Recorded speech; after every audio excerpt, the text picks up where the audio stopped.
Welcome back to the rest of the story. I don't know if you guys can hear the dog in the background, but it's hot out. He's panting. I felt sorry for him. I brought him into the air conditioning. Yeah, I'm a dog lover. Well, this is some skid steer work we did the other day. My driveway, as most of you are probably aware of, is very prone to washing out, and seems how we had a pretty wet spring so far. Basically going through and servicing some of the ditches I have down through my driveway. My driveway is it's kind of a pain to keep from washing. It's a lot better than what it used to be, but the problem is when you're fighting Mother Nature, you don't always, you can't win 100% of the time with Mother Nature. Now, straight ahead from the bucket there, that is one of the worst spots. Well, the biggest problem when it comes to washing out is everything that is up through the field above the machine shed drains out right through the driveway. And to my right, where we dumped the gravel, that is where the biggest ditches usually form. Lower on my driveway, where I don't have any footage of that, you've seen me fix it last year. Everything that comes out of the pasture straight ahead of me, down through those trees and down to the bottom, part of it is also what drains off through the field here that I'm fixing. Washes out the lower quarter or third of my driveway.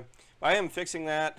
It's not nearly as bad as it used to be too. I've remedying the problem, if you can say it right.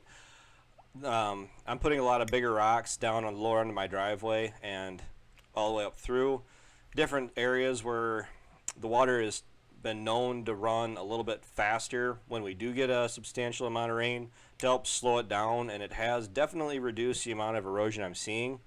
Now, my driveway does need a bunch more gravel.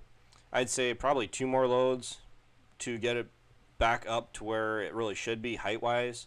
There was once upon a time, my whole driveway used to be seal-coated. My grandpa had it done.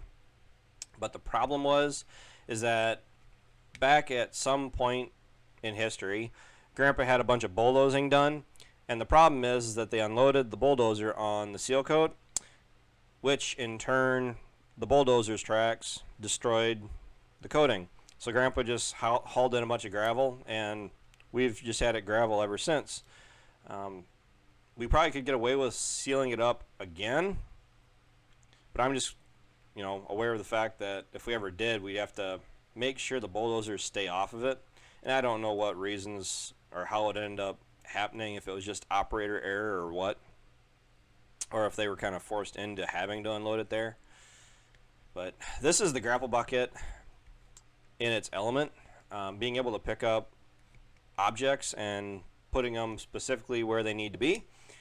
The reason being is that I'm picking up these heavy logs that we drug out a while back. We're going to use them for firewood, or for campfire wood, and we are just now, getting to it.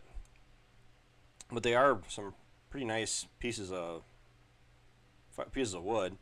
What I'm doing though is, seems how our dirt bucket, rock bucket, or wagon, dirt wagon, rock wagon, whatever you want to say, it has wooden sides. It does not have steel sides. So what I'm doing is that I am very carefully picking these up and setting them into the wagon so I don't destroy it, because these sides, it wouldn't take a whole lot of persuasion, and I could bust the sides of this wagon off really easily. That's also why I'm being so careful driving up to it, because I'm pretty certain that if I would have driven the bucket into it or bumped the sides of it, I probably would break something. You can see it's definitely one of these hotter days we've had lately. Rocket is trying to lay down in the cool grass, and he's just not succeeding by it. But this Vernig grapple bucket, as everybody knows, it is my multi-purpose tool around here, the Swiss Army knife of buckets, shall I say. I have used it for many different things. I'm not getting paid to say that. I just have wanted a grapple bucket for so many years that I really enjoy using it. And this is the 4020 in all of her glory. We've used this rock wagon, I'm just going to call it a wagon, dump wagon, with the 76 multiple times, and the 4020 was available. And this is simply why we bought it, for moving dirt from low spots or other parts of the pastures. Big reason we got it is because we have sinkholes down at my place in abundance, and they like to show up on, well, it depends on the amount of rain you get. If we get a lot of rain, it does tend to settle them out a lot more, and having a wagon like this to fill those back up is a big help. So it's, well, pretty well a seamless operation. And that dirt pile you're seeing there is actually the first pile that I was pushing at the beginning of this video. So that is it for tonight's video. Thank you guys for watching. Take care, take it easy, keep in touch. I'll be talking to you guys tomorrow night.